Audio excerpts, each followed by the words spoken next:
Good morning and welcome. Welcome to the EU's footprint on global deforestation. This is an open stakeholder exchange on a new EU law organized by WWF's European Policy Office.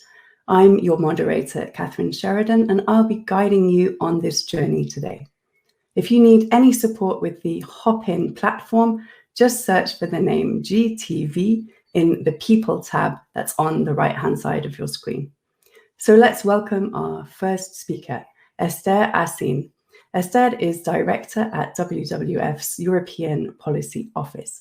She's a lawyer and a political scientist. She's been working with civil society organizations and the EU for nearly 20 years. So I'd like to welcome Esther, and the floor is yours. Thank you very much, Catherine, and good morning, everyone. I'm really pleased to open this still online event, hoping that we'll be able to see each other very soon. A warm welcome to my fellow panelists, but also to all the attendees, and a warm thank you as well to my colleagues who worked really hard to put together this event.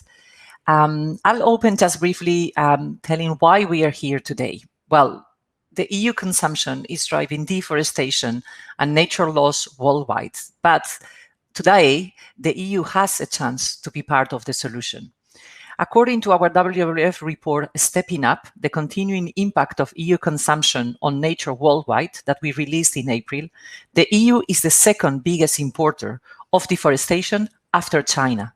In 2017, the EU was responsible for 16% of deforestation associated with international trade, totaling a pretty amazing 203,000 hectares and 116 million tons of CO2. And our rising demand for products like soy, beef, palm oil, and cocoa is part of the problem. And not only for forests, but also for other precious ecosystems that we tend to forget, like savannas. Savannas are called the inverted trees because of the high capacity to absorb carbon that they have in their roots. The EU has committed to halt deforestation by 2020 as part of the Agenda 2030 and the Sustainable Development Goals. But we are far from being there. But we know also that the European Commission has committed to propose new legislation to address EU-driven deforestation this year, a commitment that has been reaffirmed at all levels in the Commission by the President von der Leyen, by Executive Vice President Frans Timmermans, and by Commissioner Virginijus Sinkevicius. WWF and other environmental and conservation groups have long advocated for this new legislation to address the EU footprint on forests and on other ecosystems, and most recently through the ongoing and really successful Together for Forests campaign. Nearly 1,200,000 citizens participated in the public consultation last autumn and supported our call for a strong law to tackle the impact of the EU consumption on forests, grasslands, wetlands, and mangroves worldwide. We'll have a chance to discuss later in the panel what we mean by this ambitious legislation. Just let me tell you that the new EU law should introduce mandatory requirements for businesses and the finance sectors to ensure due diligence, traceability of commodities, and supply chain transparency. Relying on voluntary commitments only will not be enough to address the EU footprint.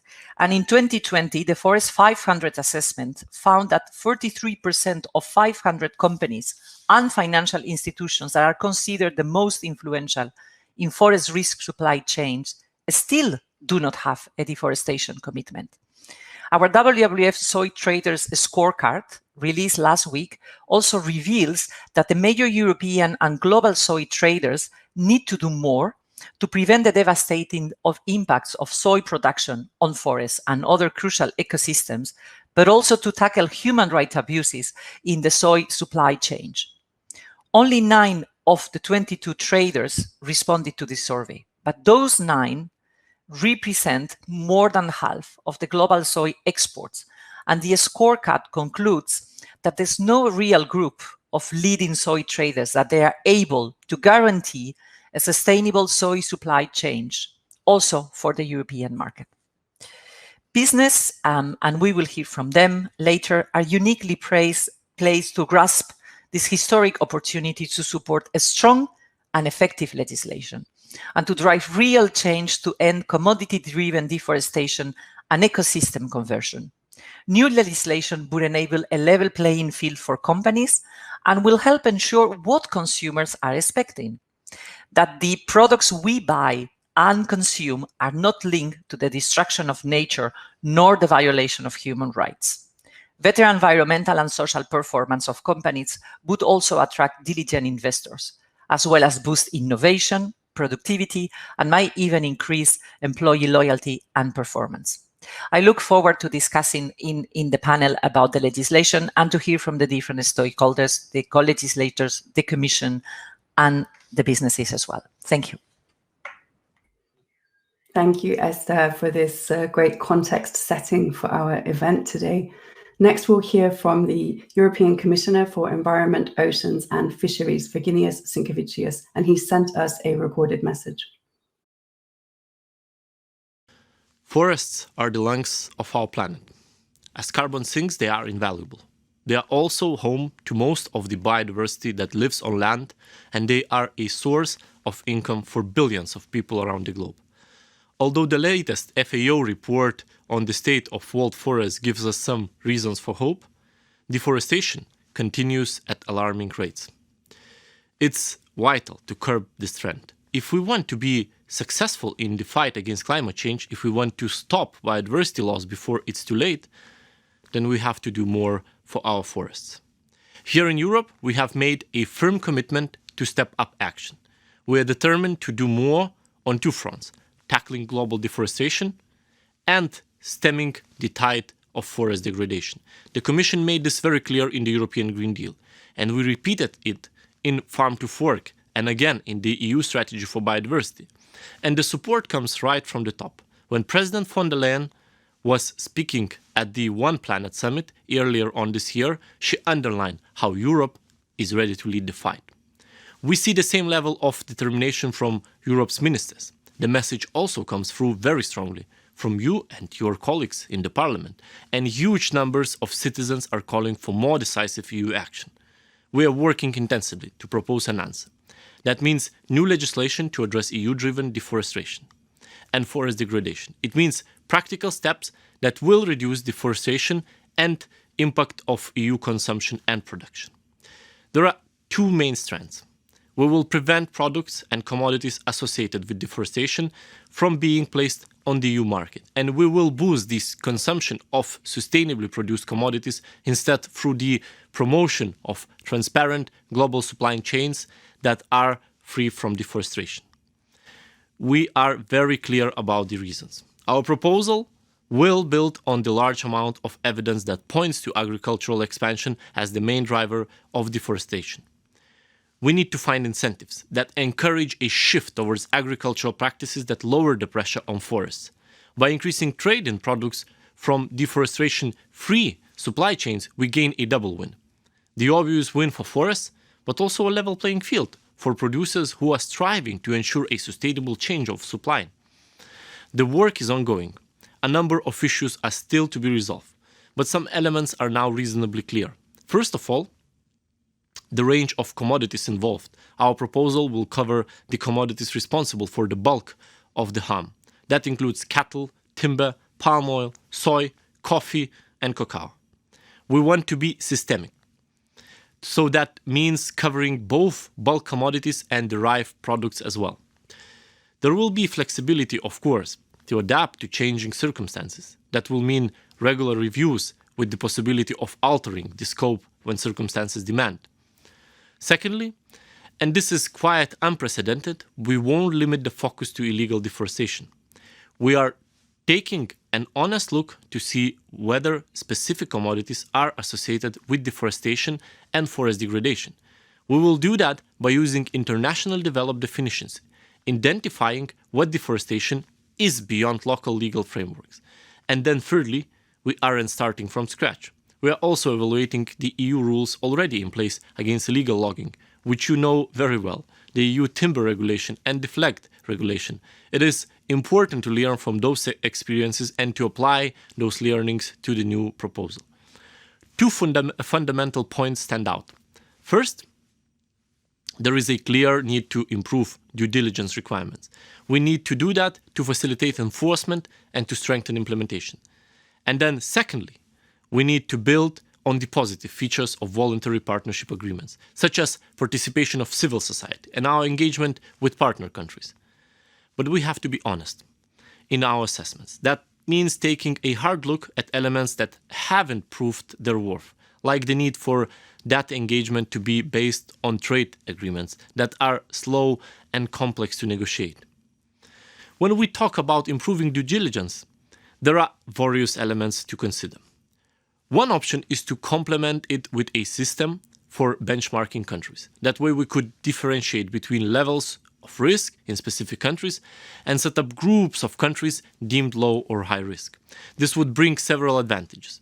It would lower the costs of implementation, and at the same time, it would provide clear incentives for partner countries to move in the right direction and speed their transition to more sustainable agricultural production. In all cases, the policy options will comply with WTO regulations. No commodity will be subject to discrimination, and the proposed rules will apply equally to commodities and products produced inside and outside the EU. Looking at the broader picture, we will of course continue to work closely with all partner countries. We need to help them to do more to reduce the environmental footprint of the production and consumption of agricultural commodities. And our work with other major consumer countries will be strengthened as well. With a global issue of this magnitude, no one can act alone. No single market can deliver the changes on the scale we need. But as I said at the outset, if we get this initiative right, the snowball effect could bring about genuine transformation on a massive scale. And that, of course, is our long-term goal. Well, thank you, Commissioner, for this speech and for setting the scene for us. And we'll hear from a Commission official on our panel in just a few moments. But first, let me welcome Toby Gardner. Toby is a Senior Research Fellow at Stockholm Environment Institute, and he's Director of the TRACE Initiative. Toby's brief today is to inspire us, and I'm absolutely sure that he will. But first, let me introduce him just briefly. So Toby has 20 years experience working on research and policy challenges in sustainable development around tropical landscapes. Founded in 2015, TRACE is a science-based supply chain transparency initiative. And Toby has also authored more than 120 peer-reviewed publications. Toby, over to you. Thank you very much, Catherine, and good morning, everybody. It's a real honor to be here and join you in this truly exciting and unprecedented moment. And following on from the Commissioner's speech just now, we really do have a unique opportunity in front of us to seize the potential of this new legislation.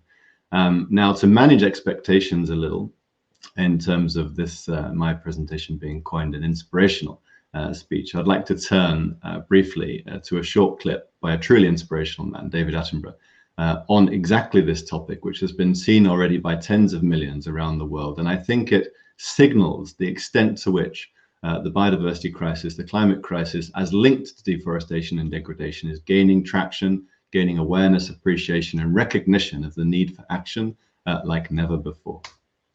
It's estimated that every year around 3.8 million hectares of forest are cleared.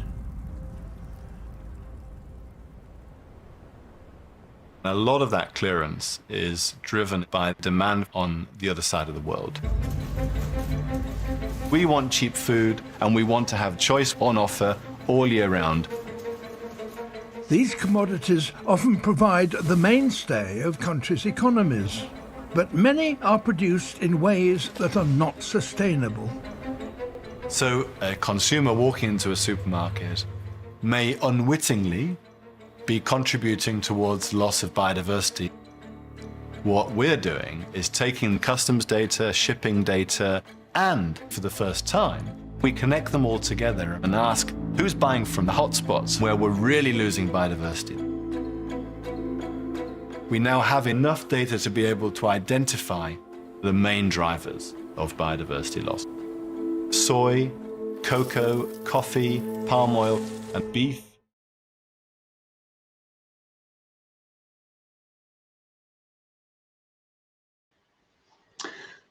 So I'd just like to reflect on a few of the take-homes from that short clip there and address 3 questions in this presentation here. First, why should we care? Secondly, why is this new legislation and this new legislative agenda so important? And third, what does success look like? So that clip told us a few things. The first of which is that forest loss, including forest degradation, is increasing across much of the tropics. There are localized success stories, but if we look at Global Forests Watch data and compare the last decade to the 2000s, we see an increase of between 10 and 100% of forest loss across the main tropical regions. And distant forest loss, as we've heard already, is now a major part of Europe's footprint. We can no longer pretend that environmental sustainability practices here at home in Europe are sufficient. The majority of our footprint in many parts of our lives is not here, it's elsewhere, and a lot of it is linked to deforestation, forest degradation, and the conversion of other critically important biomes. Another key point that came through there is that sustainability cannot compete with price. We can no longer continue under the misguided assumption that we can have access to cheap food, to cheap products, and at the same time demand higher sustainability standards. And it's also true that individual action, whether by individual consumers or individual companies, individual investors, individual countries even, is no longer enough. We need a concerted action at the scale of entire sectors to try and drive and sustain a transformative change in the production systems and in the consumption systems. And we now know enough. The other reason why we should care and care now, we know enough to start taking action. We have the knowledge, we have the information to start driving a process of change. And equally critically, we also now have leadership, the prospect, the promise, and the potential, notwithstanding the many challenges that will come, that this legislative agenda brings to set before other economies and to contribute towards the challenges faced in production countries is truly unprecedented. But, and there's often a but, we often hear in our work that why does this story really matter? Isn't Europe an increasingly irrelevant player on the global stage when it comes to trade and deforestation? And I'd like to drive home the importance that the answer to this question is a categorical no, and it's no for a few reasons.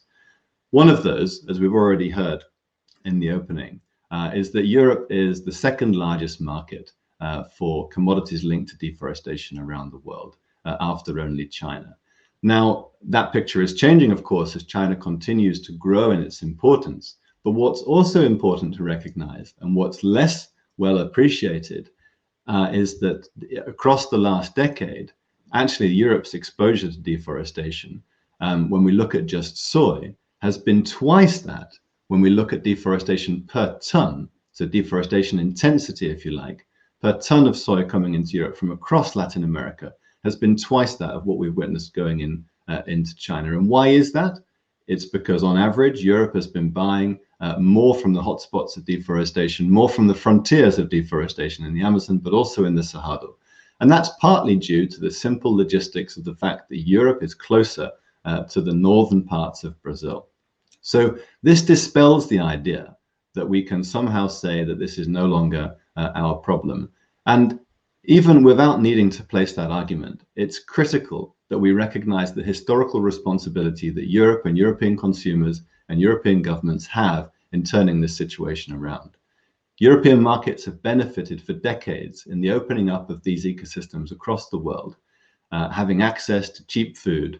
And similarly, in the case of climate change, where there is broad recognition to take historical responsibility for those actors that disproportionately contributed towards the problems that we've inherited today, so too it is the case for deforestation. We cannot simply now pull up the drawbridge, wipe our hands, and hand the problem on to new emerging markets such as China. Europe has a responsibility to act, and it has an opportunity to act, and we understand enough to start taking action now. So with that in mind, why is the EU's new law so important? And I think the Commissioner has laid this out very clearly, but let's just underscore a few more points to set the scene for the debate and the discussion that will follow today and in many days and weeks and months to come. First is that private sector action alone is not sufficient. What we've seen in the last decade, we can perhaps best describe as a decade of individual action, of varying degrees of strength and commitment, but individual action by individual companies. This has not achieved the success that we need to see. The trace data in the trace initiative show us that deforestation associated with more committed actors is not distinguishable yet from the deforestation embedded in the supply chains of uncommitted actors. Not enough time has passed, but also the action is not concerted and coordinated enough to drive the sectoral change that we need to see. Second, this law and the whole legislative agenda that will drive behind it sets the opportunity for supply chains to be a force for good. It allows us to look at the concept of what good may look like, what may success look like. And the main way in which we can see this being achieved is by leveling the playing field, making the goal of sustainability more competitive, moving basic standards into a pre-competitive space. So no longer price of unsustainably produced, illegally produced commodities can outcompete. And what that allows, critically,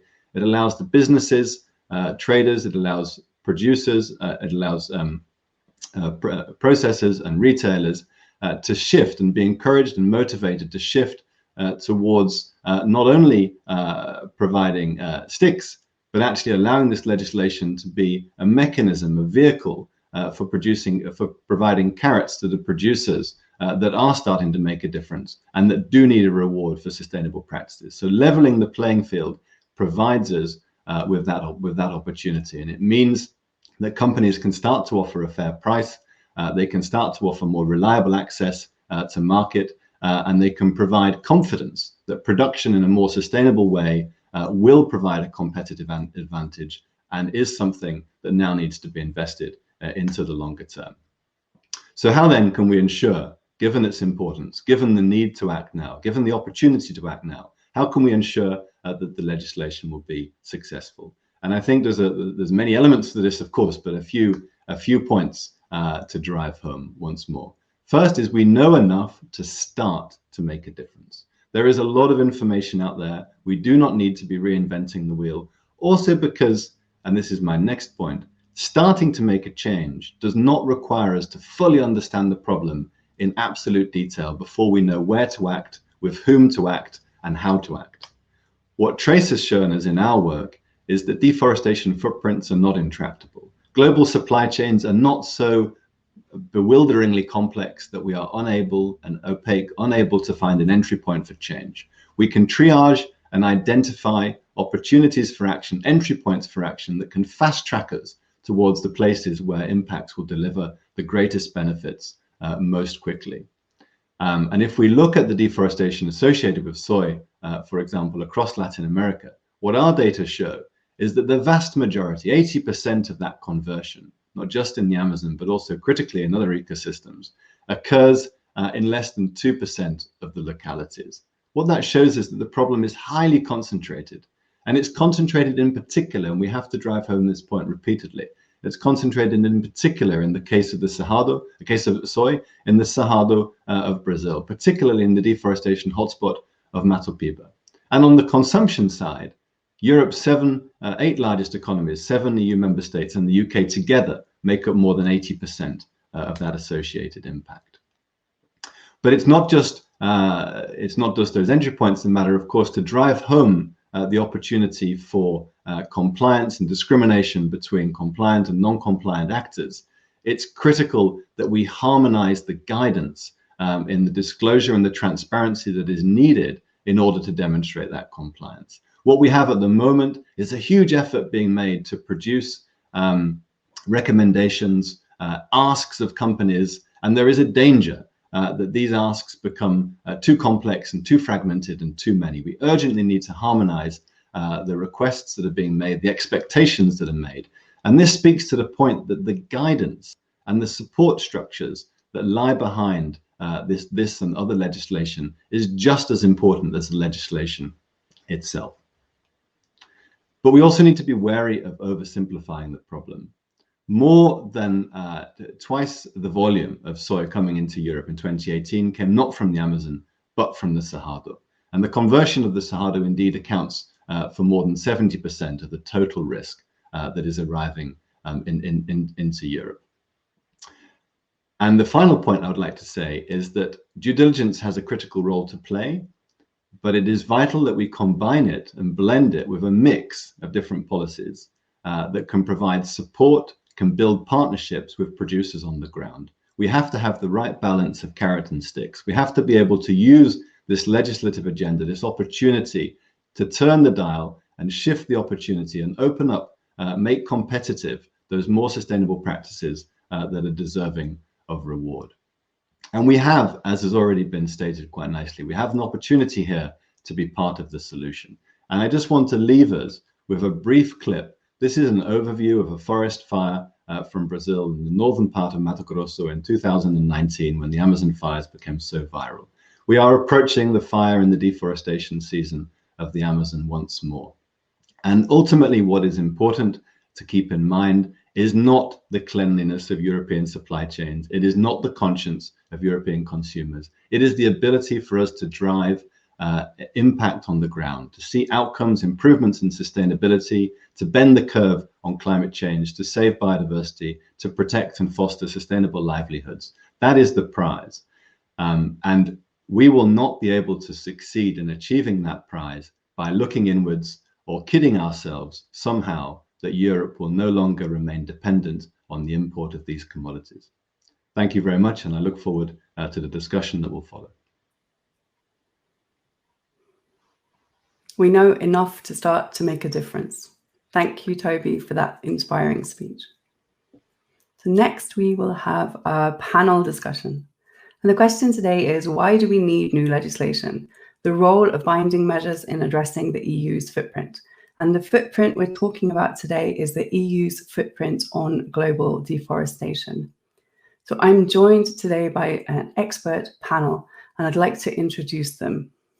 Our first panelist is Dilara Burkhardt. She's a member of the European Parliament. In fact, she was the youngest German MEP to be elected to the Parliament in 2019. She's on the Environment Committee in the European Parliament, and as a rapporteur, she's working on introducing European rules for deforestation-free supply chains. Welcome, Dilara. Our next panelist is Hugo Maria Schalli. I said we would have someone from the Commission, and that's Hugo Maria Schalli. He's the head of unit for multilateral environmental cooperation. And he's in charge of EU policies and legislation around global deforestation and forest degradation. The next speaker doesn't really need to be introduced. We've already heard from her, Esther Asin, who's director of the WWF European Policy Office. And then the next panelist is Götz Brandau from Lidl. He is the head of the Brussels office at Lidl. I'm sure that you know Lidl. They have operations in over 30 countries, and his work is around circular economy and sustainability. And then the next panelist is Marta Zuelager-Zilberman. She's Vice President of Government Relations for EMEA at Cargill. And she's also involved with various EU trade associations, including as chair of FEDIOL's Environment Committee. So welcome to all our speakers. Now, I have some questions for the speakers, but you will also get your chance to put questions to the speakers. If you have a question, please send it in using the Q&A tab, which should be on the right-hand side of the screen. And we'll deal with as many of those questions as we can. I have a question for each speaker first, and we're going to give them a few minutes to answer, and then a chance for the other panelists to contribute if they want to. And I'll be keeping an eye on the time to make sure that we can still get to some questions from the audience. Panelists, if you're not speaking, I would invite you to mute yourselves just so that we can have the best quality audio for our audience today, so that we have a good experience in this stakeholder exchange. So welcome. Let me ask the first question to our panel, and our first panelist to be in the spotlight is Dilara Burkhardt, MEP. Dilara, why do you think we need to be ambitious with this new law? And what are the dangers of new legislation from an environmental perspective? Thank you very much for the invitation and to be part of this amazing panel. So I think Toby Gardner made very clear points. I think there are basically two main reasons why we need this law to be ambitious. It's first because deforestation is a problem that is calling for urgency. We see every year a loss of primary forest in the size of Denmark, which just disappears from the surface of our world. And if deforestation would be a country, it would be the second biggest emitter of greenhouse gases. So the disappearance of our primary forest is not only an environmental tragedy for biodiversity loss or the climate, it is also a real social catastrophe for the people that are living in it. So this would be a first reason. And if this is not enough for you to act, the second one is because we know that European citizens are expecting an ambitious law to be implemented, because there's a high visibility and knowledge about that deforestation is not only a Brazilian, Indonesian, or Congolese affair. We know from a WWF study that just recently has shown that EU is the world's second biggest importer of deforestation, responsible for 16% of the trade-related deforestation. So right now, European consumers cannot be sure if we drink coffee, if we eat chocolate, if we did contribute to deforestation, because right now there are no rules for this. So I think that consumers shall not worry whether or not they are contributing to deforestation. We have to guarantee that deforestation-free products must become the norm in the EU, because it's not a nice to have for marketing purposes. It's a must have for the survival of our planet. So I want to quote you in a poll from YouGov in 2019, where 87% of Europeans said that new laws are needed to be ensured that products sold in the EU did not contribute to global deforestation. So I think these are two pretty big reasons why we need to act now. Wonderful. Thank you, Delora. Does anyone have anything to add to these comments? You can unmute yourself and jump in. We can try that. Anybody wants to add something? I mean, does the EU consumer actually know what's going on?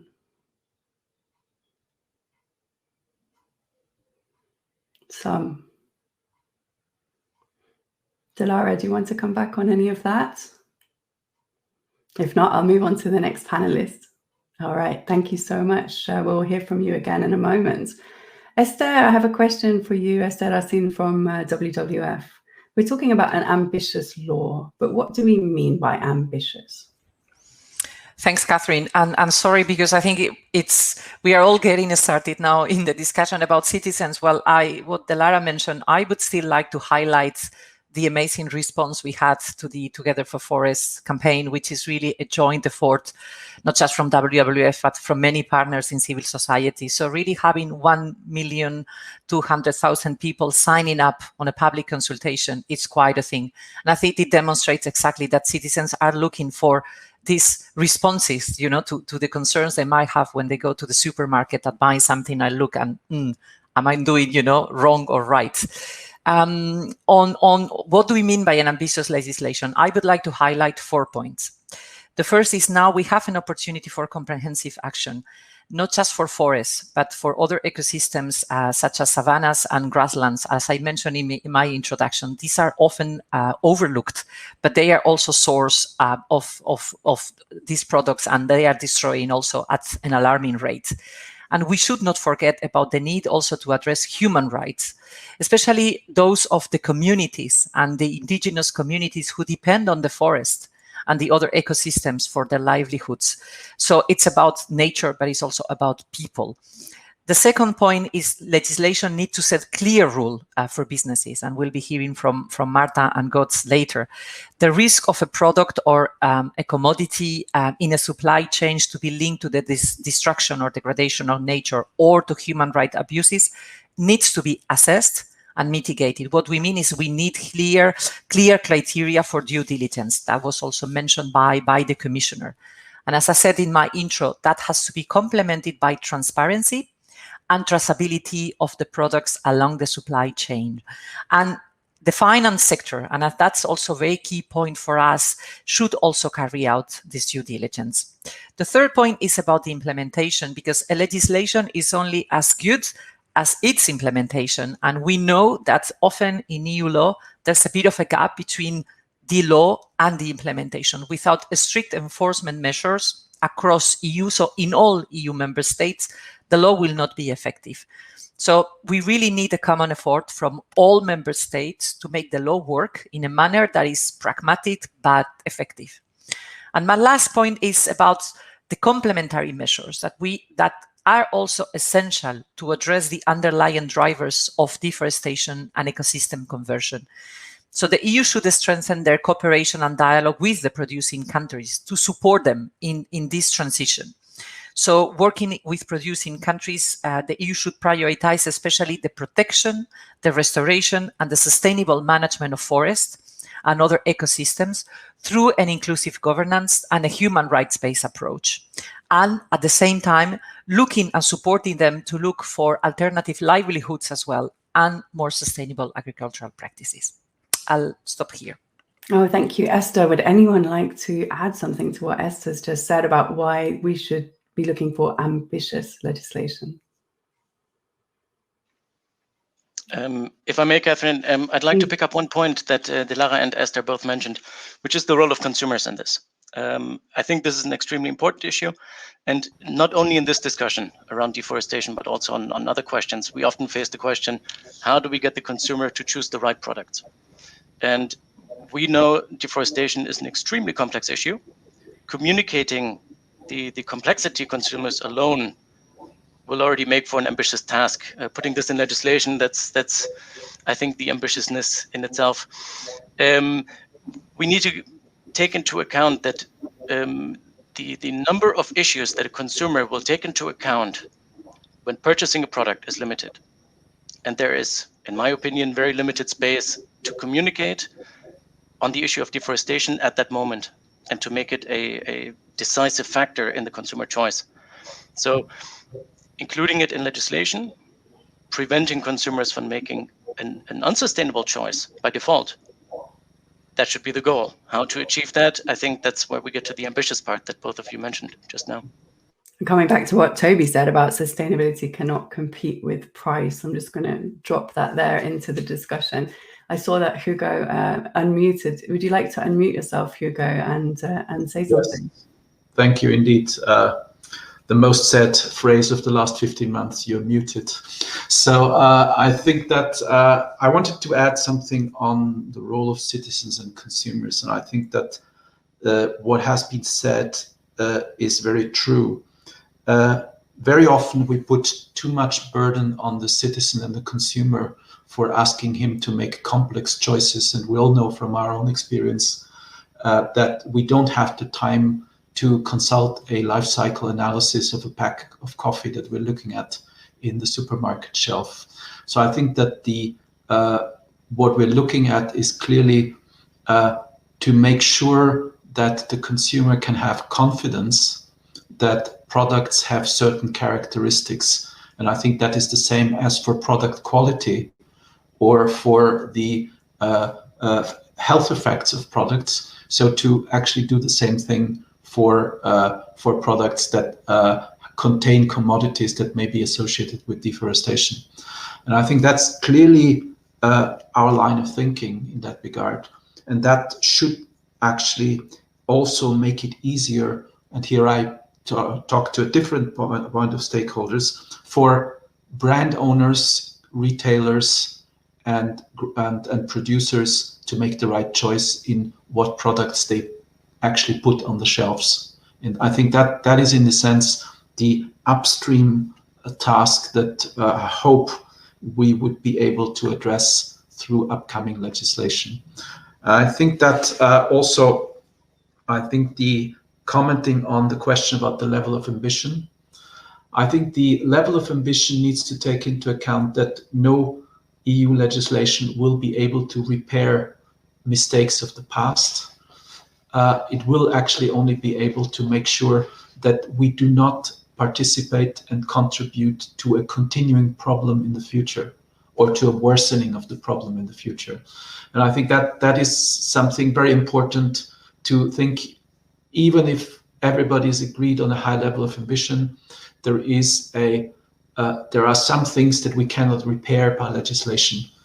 And I think that this is what I think Esther addressed very clearly, which I would also agree, that outside of the legislation, the full range of complementary measures that will have to be deployed by all the means that the EU has at its disposal, be it in the terms of our partnerships with producer countries, our partnerships with consumer markets, and of course the work in the relevant multilateral fora to that regard. But I think it's part of a whole package, and I think if you remember, the 2019 communication on deforestation had 5 priorities that actually tried to address all parts of the package. And what we are discussing today is one, which is addressing the demand side. But there is much more to an EU action against deforestation than just this legislation.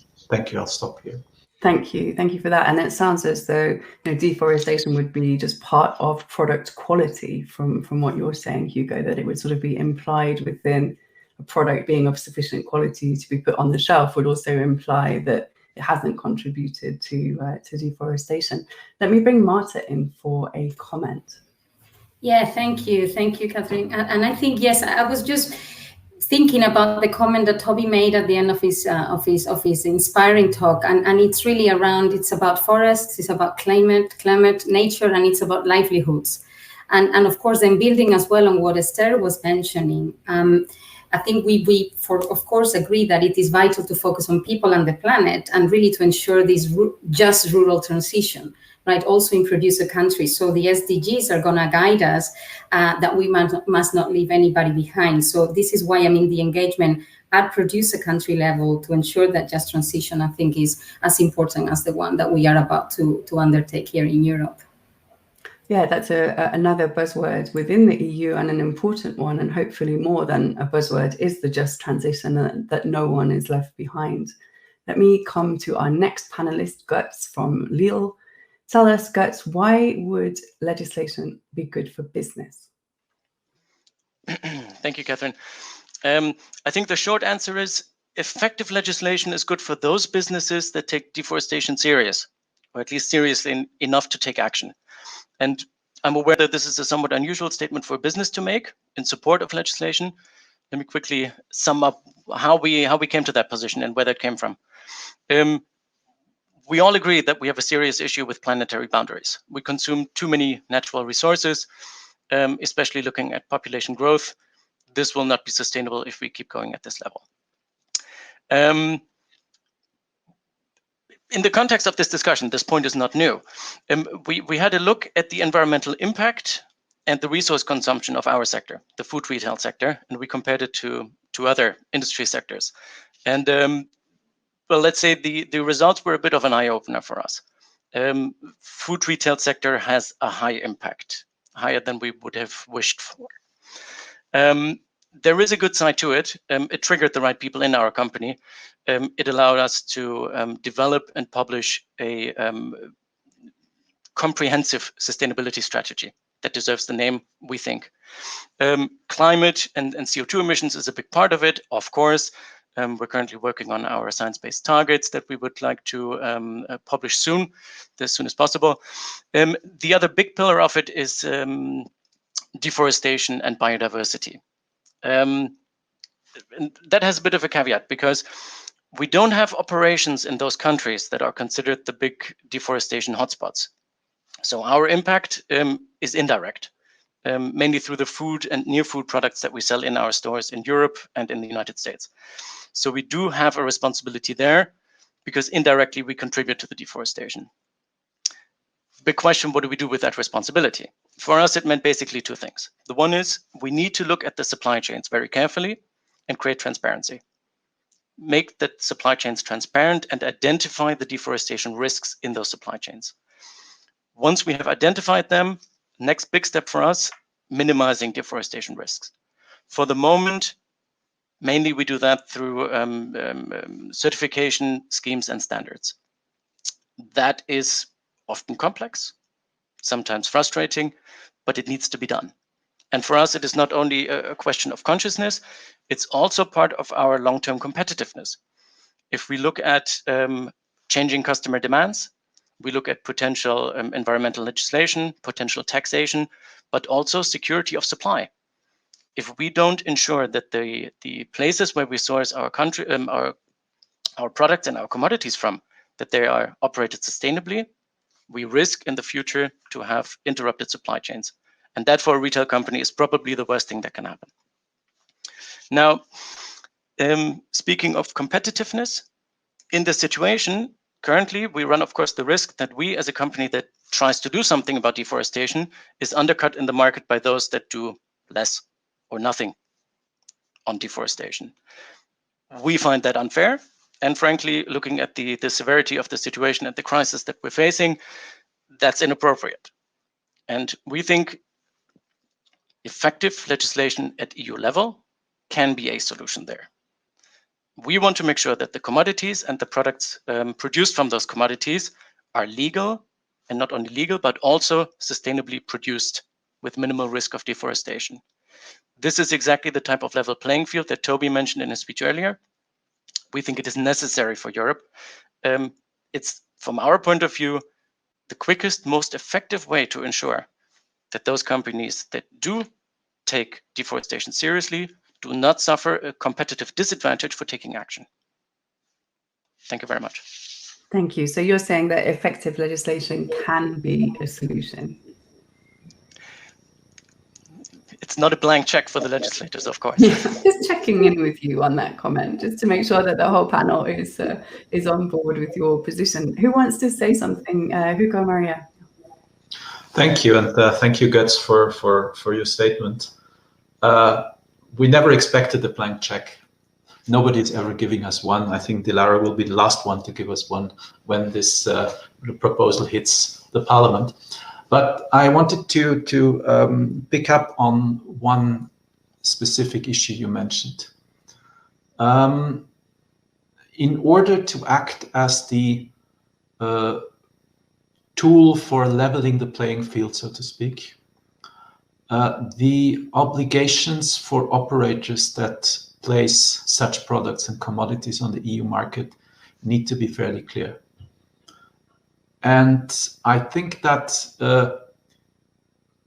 the experience we have from the operation of the EU timber regulation, which I think it was the starting point, show that we haven't been sufficiently clear in there, and that the experiences with implementation and enforcement are mixed.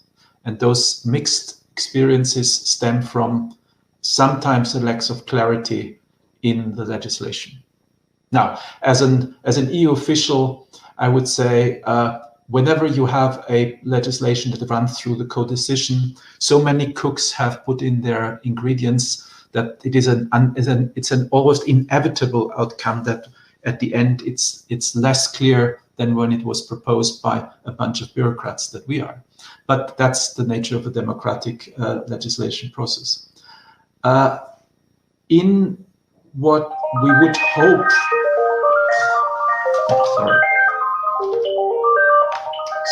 sorry, the phone I can't switch off. Just keep going. I try. It's very disconcerting.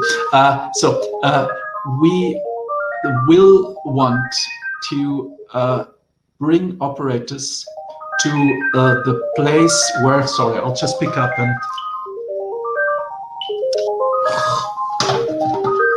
If not, I can switch away from you.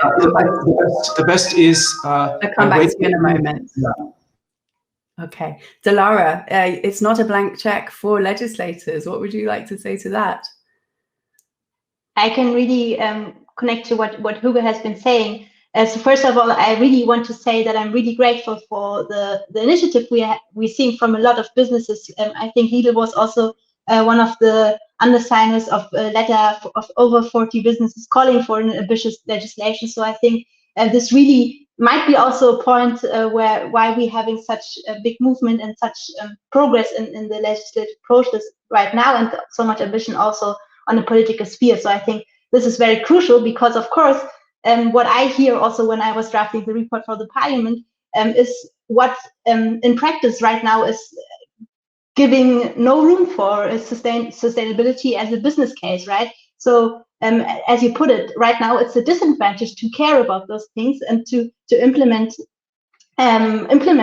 measures that might reduce our deforestation footprint. So I think this is very crucial that those who want to have a framework shouldn't be the ones who have a disadvantage when it comes about competition. So I think it's crucial that we also hear about the problems and things you are experiencing on the ground while implementing, for example, deforestation-free supply chains. I think this views are very crucial to be seen. And also, I think this is where we can learn from the timber regulation, as Hugo put it. We hear, and this was what I was approached a lot by different companies, that the problem, for example, with the timber regulation was that there was no clear indication how things should be implemented. There were very different, for example, resources in the countries and in consumer countries on how the timber regulation was implemented, how it was checked, what kind of framework there was around it. So I think this is where we have to learn, where we have to see that clear indications on a legislative proposal are crucial for companies to also implement responsibilities we ask them to do. So I think it's a symbiotic thing we are experiencing there, where we can learn from the experiences on the ground, and where legislation can help, and where it also is a problem. So I think I'm really grateful for all the input we are having right now from different industries, companies on the legislative progress, because it really helps to develop good solutions. Yeah, and it's so counterintuitive to me as someone who's worked in sustainability for 20 years in Brussels and globally. When I hear that it's a disadvantage for sustainability to be a business case, I mean, that just doesn't make sense. But let's go back to Hugo and let him finish without the phone interrupting. Apologies, sorry, but that's the problem of home office in the sense. So I think that just to reflect on what Dilara just said, there is always a tension in any legislation between the level of detail you put into a legislation and the necessary flexibility for member states in implementation. And I think we see a tendency with member states to keep maximum flexibility for the way to implement it, which in some member states lead to gold plating, and in regulatory gold plating, and in other member states leads to very, ambiguous rules, which make enforcement difficult. So I think that's something we need to reflect on. But coming back to Götz's point, I think what we have in mind are clear obligations that would create a obligation to know and not to minimize. So basically, bringing an operator who wants to place something on the market to the situation where that operator can be sure where this commodity came from and what was the status of the land on which it was harvested, produced, or grown. And that also means that, to be very precise and clear, certification schemes will not be sufficient, because our experience with certification schemes is very mixed. And we all know that they have huge amounts of difficulties and problems. And we are conducting a study in parallel based on the experience with timber-related certification schemes to understand to come to a conclusion what we think about their role in such things. So I just wanted to put that clearly on the table, because there was such a clear reference to certification systems, to say, what the Commission will propose will be of a nature that will not make it sufficient to rely on certification schemes to be compliant with obligations. Thank you. All right, thank you. Well, you're also the next person that we will hear from, Hugo. What are the challenges and opportunities for the development of new legislation? I think we're already deep in the middle of that question since the first moment of the panel, and I think also the different presentations and of course also the video message of my commissioner have gone into that. Now, challenges as always are that we need to balance our wish to have a clean EU market, so to speak, with our need to generate commitment and engagement globally with our partners. And that, I think, is a real challenge, how to situate that EU legislation that by definition only applies to operators within the EU with the whole range of actions that complement the EU action against deforestation and forest degradation. And that is linked to how do we bring all those partners along, and how do we incentivize the necessary transition to sustainable agricultural production systems. Very, very clear challenge. Opportunity obviously is whenever we talk to outside partners, we need to be able to say that we have done our homework, because too often we have a tendency to preach to others what we do not do ourselves. So I think that by enacting such a legislation, we are creating a different forum for engagement, because we can actually say, we're putting our house in order. Now let's work together to put our global house in order in that regard. So that's one of the main opportunities. We are very grateful for the many statements of support that we have gotten from civil society, but also from our engagement with business partners that say, yes, we recognize that harmonized rules will actually, as Götz has said, make it easier for those who want to do something to do it, because we actually take it out of the competitive area and put it into the non-competitive area. So, everybody has to do it. So competition is based on a different level. Now, of course, the challenge is also how to marry ambition and stringency of requirements with the necessity to avoid excessive bureaucratization and additional burden. How to make it easy and cost-effective to follow the rules. So don't compromise on the stringency on the rules. Try to find the best way to comply and to enforce compliance with.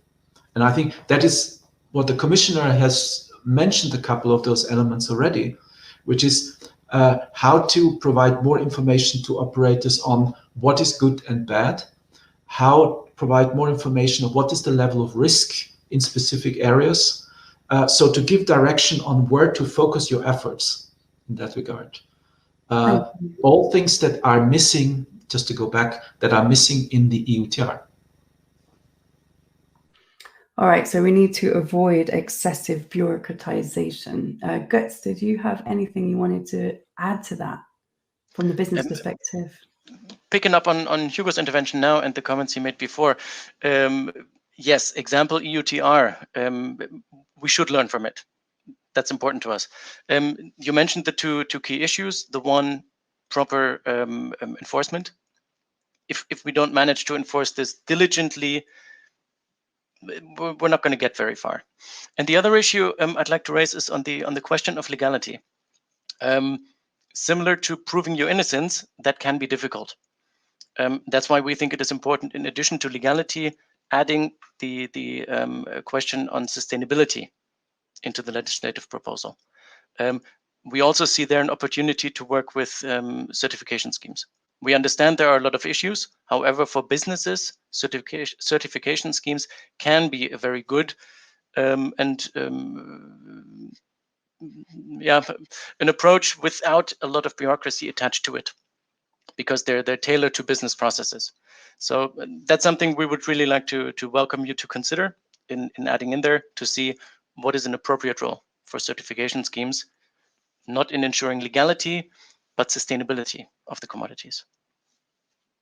Marta, maybe you would want to jump in as well from the business point of view. Yes, thanks. Yeah, just to complement a bit what God said and to agree with him, I think it indeed, I mean, it's probably worthwhile, I mean, looking really at how those voluntary actions have worked, whether it is verification or certification, and do a deep assessment in terms of, there are some that are really working and enhancing the transformation. So we should build on them rather than discard them from the beginning. I agree, yeah.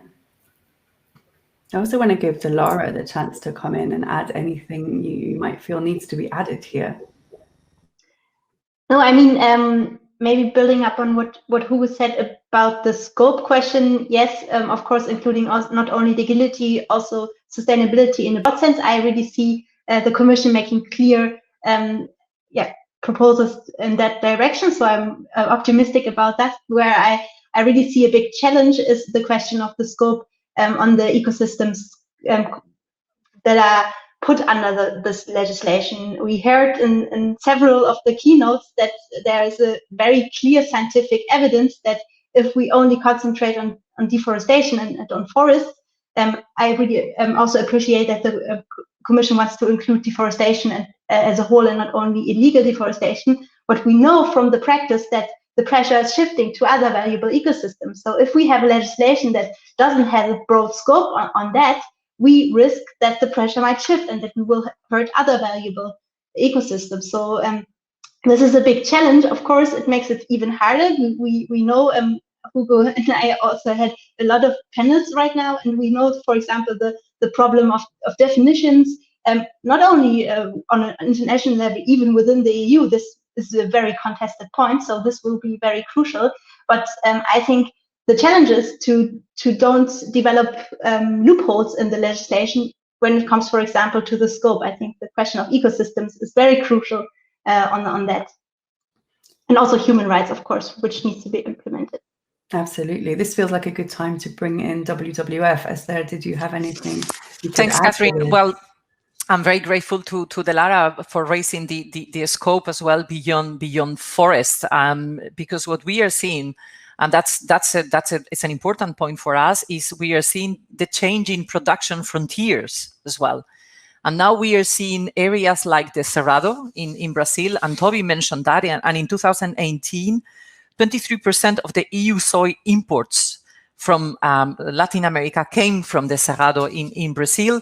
And we are seeing this conversion of grassland landscape as well. So it's not just the forest. I think we are really expanding to other quite valuable ecosystems that are rich on biodiversity, but have this huge potential for CO2 storage as well. So by not acting on the others, I think we can even make worse the biodiversity and the climate crisis. So I think, again, let's take this opportunity for the comprehensive action. So yeah, very support very much that we really cover, as I said, other quite key ecosystems, acknowledging, of course, then the importance of the definition in the legislation. Thanks. So for you, it's key that the new legislation would not only apply to forests, but also conversion of other ecosystems. Who wants to jump in? If I may come back, I think that from the very beginning, the Commission has made clear that we wanted to move on from legality to covering deforestation and forest degradation. We don't say sustainability because that's a very vast concept. And I think that would make it very difficult to have stringent measures. That is also why I think we are glad to act in sort of parallel to our colleagues in DG Just, who are working on the horizontal due diligence and corporate sustainable governance issues, because theirs is a proposal of a very different nature with different levels of stringency and different levels of enforcement, which therefore can be much broader in its scope. We need to stay as our proposal, at least the way we see it, will have very clear consequences on markets and on the placing on the market of products in the EU. We need to stay relatively close to definitions and concepts that are used internationally.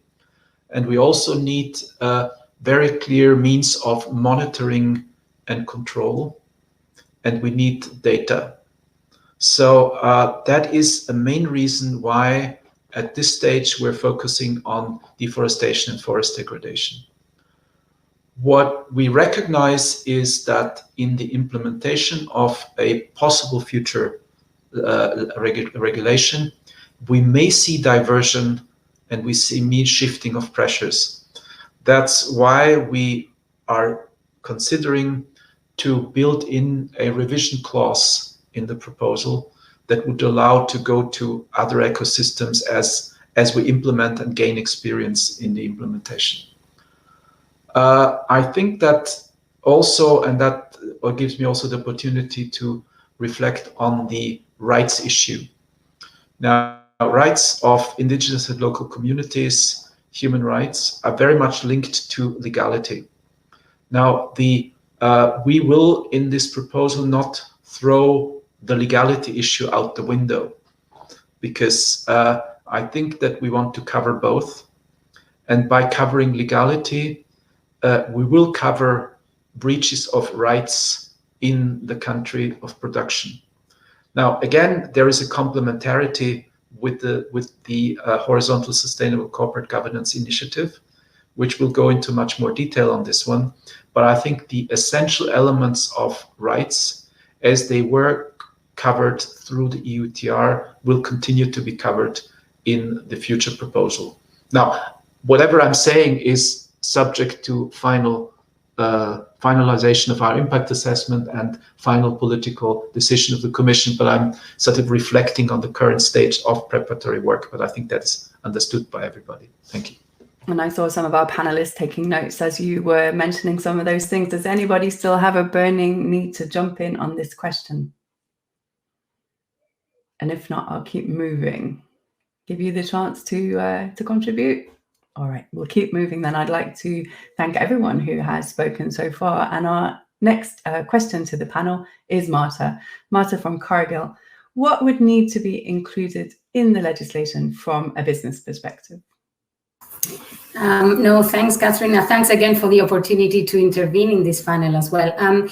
And I think we're talking legislation, and for us, I think legislation can really help scale up supply chain transformation, provide a level playing field to operators, and also give leverage to public and private actions that are going on to achieve changes in practices on the ground. So I think, as a company, we have been involved on forest protection and the protection of other important ecosystems for more than a decade. And I think, with these goals, the fact that we've taken, commitments and targets that are science-based, both for the scope 1, 2, and 3, and which is really driving our progress in this regard. And I think it's really around focusing and concentrating on how we work on a day-to-day basis with farmers and communities on the ground to provide that support on those incentives and to impact change through innovative solutions, especially in the ones where we are most involved, which is soy, palm, and also cocoa. And I think, but it was mentioned earlier that these voluntary actions, although they've been going on and have shown positive results, they're clearly not enough. Not enough in order to move the needle to the scale that we need, right? Because that's really what we're talking about, is really the emergency that we're under. And I think because we recognize that more is needed, this is why we are also very much welcoming EU action, EU legislation in this domain to help accelerate and enhance this sustainable transition. And I think the transformation that we're committed to, and because again, I'm just referencing to earlier points, it is on forest, but it's also on conversion on land in general. So I do agree that it's important to look at all ecosystems. But I think, it is a very complex subject. So, of course, when we look at EU legislation, we need to also pay very careful consideration to what is the mix of measures, right, that need to be combined in order for this to be transformative at scale and to help to effectively really end the problem of global deforestation. I think maybe just building on some of the aspects that have been mentioned, I think I'd like to talk about, mandatory due diligence. So indeed, I think this is important. We welcome mandatory due diligence, and I think it can go a long way indeed to enhance this necessary transparency, the accountability, and also increasing the level playing field among operators in Europe. And I think within that mix of measures, it can go quite a long way to help in that transition. And for that, I think what Hugo was mentioning, indeed, I mean, we need to basically look into the definitions, right, and how they need to be internationally agreed definitions and measurements of or standards of measurements, because it's already there, and we cannot really reinvent the wheel, but rather build on what is already there. I think we should take guidance probably from international guiding principles, like the UN guiding principles on business and human rights, or the OECD and FAO guidance for responsible agriculture supply chains. I think I also mentioned the focus on risk, which I think is very important, is what is the risk that we're really trying to combat, let's say, or to address. So risk and saliency, and allow to build on existing voluntary supply chain mechanisms and strategies, and including also the use of latest technologies. And I would maybe end to say that, yes, I mean, I think due diligence can drive both accountability, but also meaningful continuous improvement, right? And so it's almost of the essence of how to make sure that it is driving that continuous improvement rather than driving disengagement. And for that, I think to drive more engagement with producing countries, one of the aspects that hasn't been mentioned too much, but I think it's really important, is the European Union in its leadership role also has the opportunity to within the framework of this upcoming regulation, to enhance existing processes that are out there and develop new structures for engagement via producer and forest partnerships. Because I think it's through those producer and forest partnerships that we're going to be able to lend support to change those social economic conditions that are many times the underlying factors of why land conservation, land degradation goes on. And so it's really giving, supporting on further strengthening land use planning and governance and also land tenure, as well as to continue to invest on new means to incentivize farmers to produce differently. It makes me think of the comment that Hugo made earlier about how we can't repair the damage of the future, of the past, but we can just try to not make more damage in the future. Does anybody want to respond to Marta's intervention? Yes, if I may.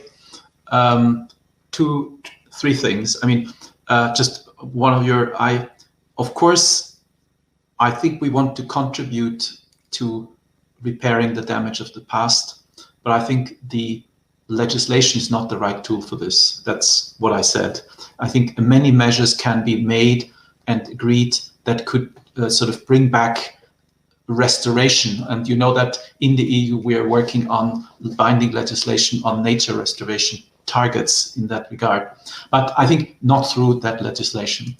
I think we are, just to go back to Marta's comments, but to a degree also to Götz's comment, we are very appreciative of the positive engagement from parts of business to this, especially since I think those companies that have started to engage in having good supply chain transparency will find it comparatively easier to comply with the upcoming legislation than others. So that will be good for their competitiveness.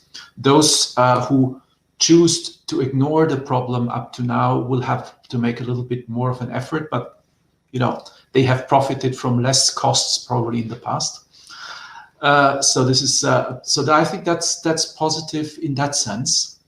I think that also when Marta was talking about the international guidelines on due diligence, I think that one thing we need to bear in mind is that those guidelines are very much focused on the voluntary approaches.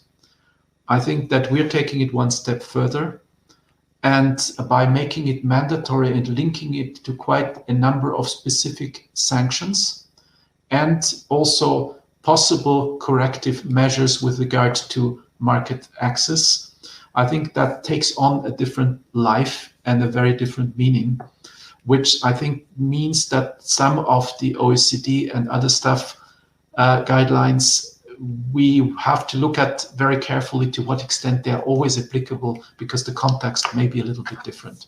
But I think that's really almost a very technical comment in that regard, but I think it's not unimportant to mention it in that context. Thank you very much. Thank you, and thank you for clarifying. Does anybody else want to jump in on that? And if not, we'll move towards the audience questions. Well, just before we move to the audience questions, Dilara mentioned an industry statement, and I just want to make sure that all of our participants are aware. I have a little printout here. Well, it's got my notes all over it, so probably best not look too closely. But there's a statement of support from businesses for an effective EU law to halt the trade in commodities and products linked to deforestation and conversion. Now, that's been signed by over 40 important players in the retail sector, in the consumer goods and food products sector. So I just want to make you aware of that. That was published earlier this week, I believe on Tuesday. So now I'm going to shift the focus a little bit. You can expect it to be a little bit more messy probably, while I try to make sense of the most important audience questions. Now, we've had a lot of audience questions. We're probably not going to be able to get through them all, but bear with us.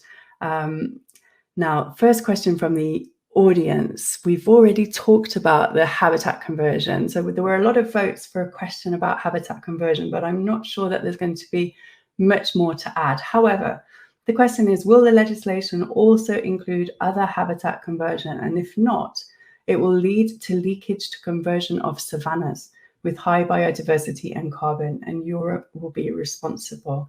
Does anybody want to add something here? Sufficiently, Esther? No, I think, and there are also questions, I think, in the chat also, I guess it's more to Hugo about this, the revision clause, because I think that's the risk. I mean, if we don't say when we are going to review, and of course the legislation will not enter into force immediately, we know that. I think that's the risk, that we really ignore those other ecosystems, and the participant has asked, we're just moving, these production frontiers to others, and then it will be too late.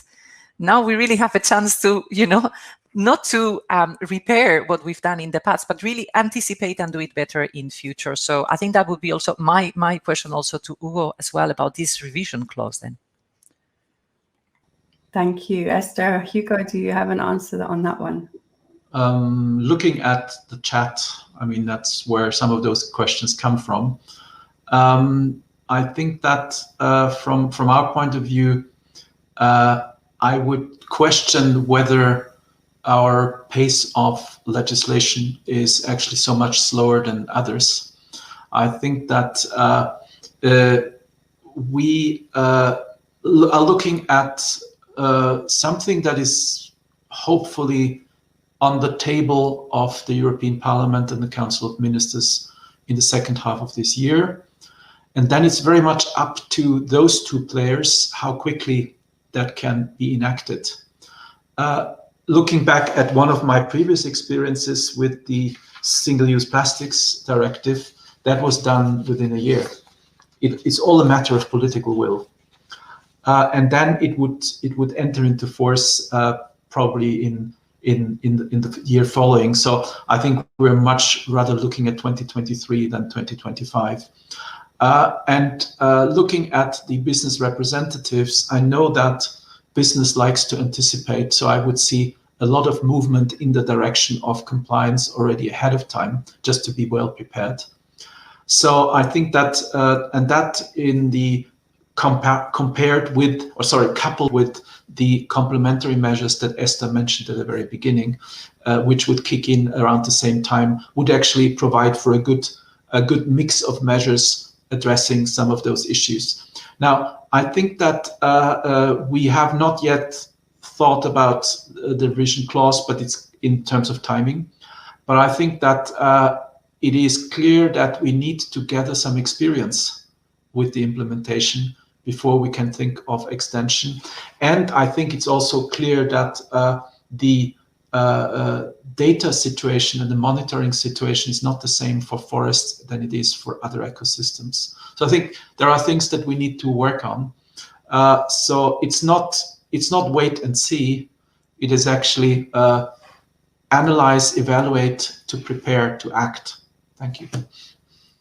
Thank you, Hugo. I mean, what about the risk of not taking action? And how aware are consumers of the risk of not taking action?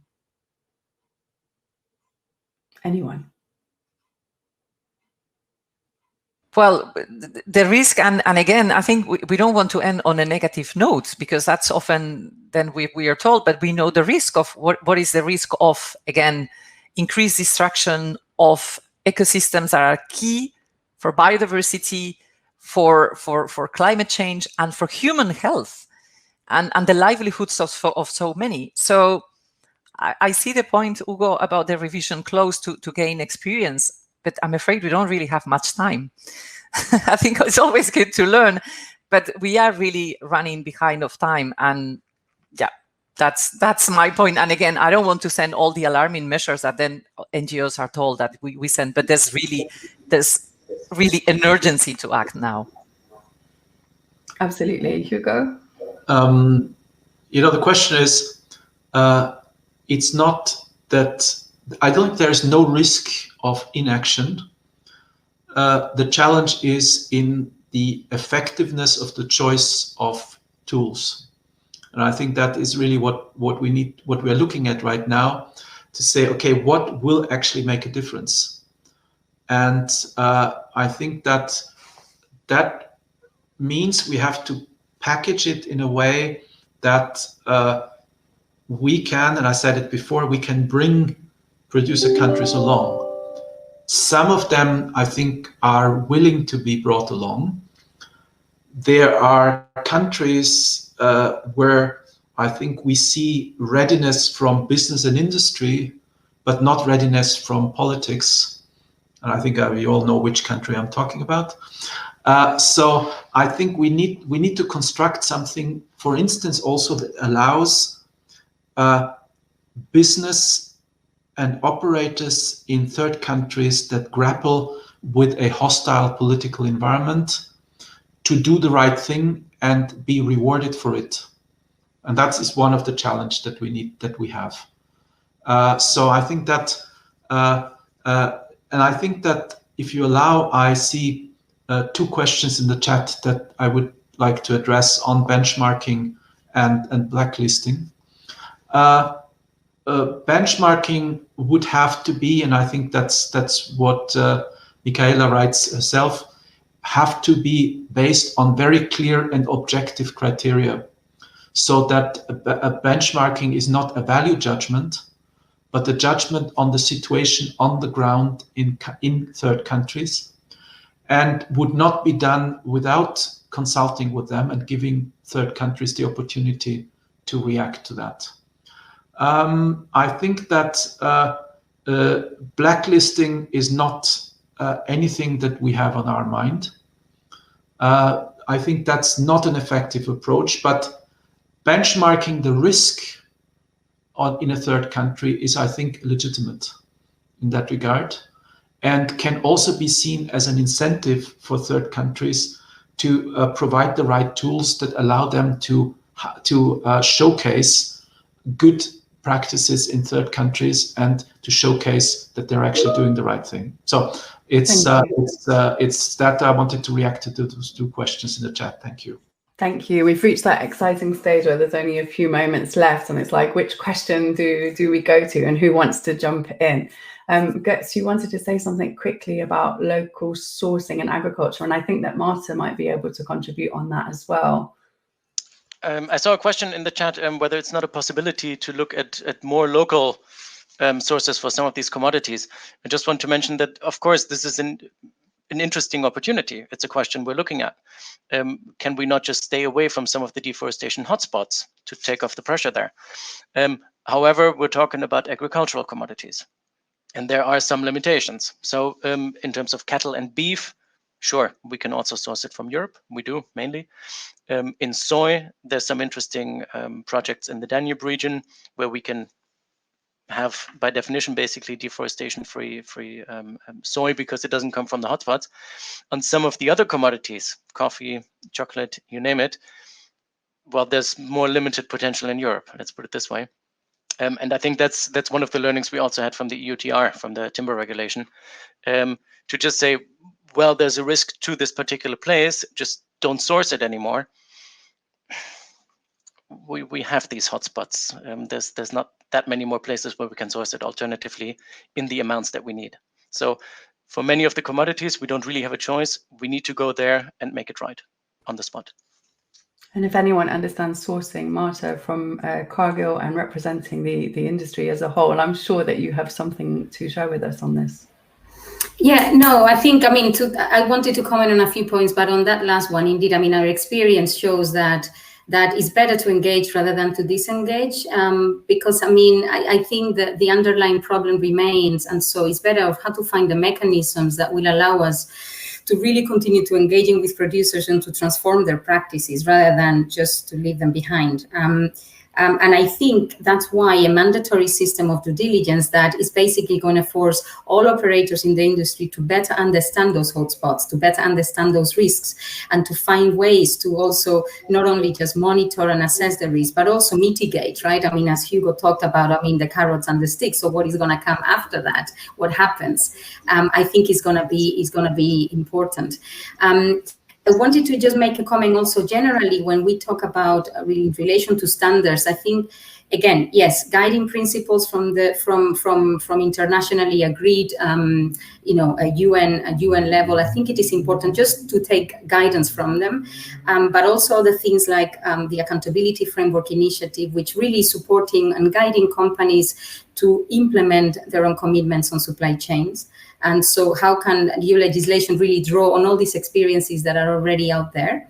And I think the third one, because we really talked about engagement at the level of government to government, but I think it can also go to engagement from government, not just at the national level, but rather at the jurisdictional level, because there are many layers underneath, right? I mean, an individual country or a government. And I think engaging with those type of levels at local, regional, in different countries, it's also key.